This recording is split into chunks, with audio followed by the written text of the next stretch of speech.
ज्या जाहीरनामा जो आहे तो जाहीरनामा आपल्यासमोर दिलेलाच आहे। त्या संदर्भात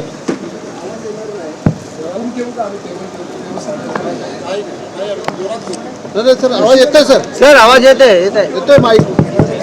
hello hello hello hello hello आवाज येतोय नाही सर माईक मध्ये आपल्या समोर जाहीरनामा दिलेला आहे। त्या संदर्भात खरं तर थोडासा उशीरच झालाय, परंतु आपल्यामध्ये जास्त वेळ न घेणं हे अपेक्षित आहे।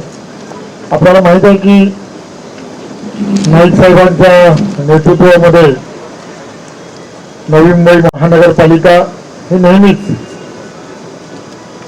इन्फ्रास्ट्रक्चर असेल किंवा प्रत्येक क्षेत्रामध्ये अव्वल कसं आलं पाहिजे, मग वेगवेगळ्या स्पर्धा, या स्पर्धांमध्ये सुद्धा सर्वोत्तम होण्याचं काम, मग आपल्याला माहित आहे स्वच्छ भारत मिशन असेल किंवा या सगळ्या ज्या स्पर्धा झाल्या त्या स्पर्धांमध्ये सुद्धा नवी मुंबई हे नेहमीच नंबर 1 राहिलं।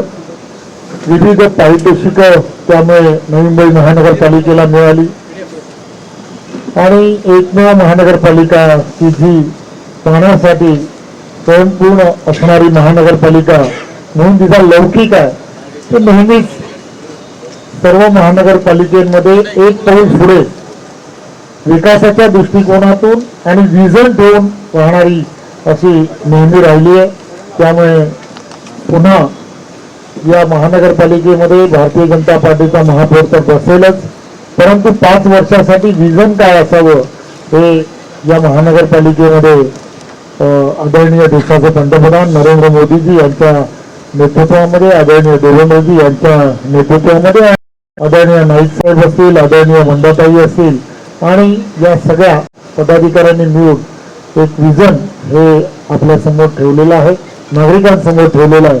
मला खात्री आहे की नवी मुंबईमधील सर्व मतदार जे आहेत त्यांच्या मतांचा कौल हा भारतीय जनता पार्टीच्याच पदात टाकतील, यात काही शंका नाही। एक दुसरा आणि अत्यंत महत्त्वाचा विषय की आपल्याला माहित आहे की मध्यंतरीच्या काळामध्येच अंबरनाथ नगरपालिकेच्या निवडणुका झाल्या आणि या नगरपालिकांच्या निवडणुकीमध्ये सुद्धा भारतीय जनता पार्टीचे नगराध्यक्ष त्या ठिकाणी प्रचंड बहुमताने जिंकून आले, हे आपण सर्वांना माहीत आहे। आणि देशाचे पंतप्रधान नरेंद्र मोदीजी यांच्या नेतृत्वात आणि महाराष्ट्रामध्ये आदरणीय महाराष्ट्राचे लोकप्रिय असे मुख्यमंत्री आदरणीय देवेंद्रजी यांच्या नेतृत्वामध्ये सबका साथ सबका विकास या तत्वांवरती प्रत्येक इथल्या असणाऱ्या नागरिकांना निवडणूक आणि निवडणुकीच्या पार्श्वभूमीवरती त्यानंतरच्या काळामध्ये तिथला प्रत्येक प्रभाग आणि तिथे असणारी प्रत्येक विकासात्मक कामं ही मार्गी लागली पाहिजेत, त्या दृष्टिकोनातून सातत्याने प्रयत्न करणं हे भारतीय जनता पार्टीचं मूळ त्या ठिकाणी राहिलं। आणि त्याच दृष्टिकोनातून आज मला सांगायला आनंद होतो की 2 दिवसापासून या सगळ्या गोष्टीची चर्चा सुरू होती आणि म्हणून तिथले असणारे काँग्रेस पक्षातील सर्व नगरसेवक जे आहेत त्या नगरसेवकांनी भारतीय जनता पार्टी बरोबर राहण्याचा आणि भारतीय जनता पार्टीमध्ये प्रवेश करण्याचा निर्णय घेतला। आज त्यांच्या प्रेसच्या समोर विधिवत आज काही नाईक साहेबांच्या उपस्थितीमध्ये आज होते, त्याबद्दल मी त्यांचं सर्वांचं प्रदीप भाऊ पाटील हे त्यांचे गटनेते आहेत ते आणि त्यांच्याबरोबर असणाऱ्या सर्व नगरसेवकांचं मी स्वागत करतो।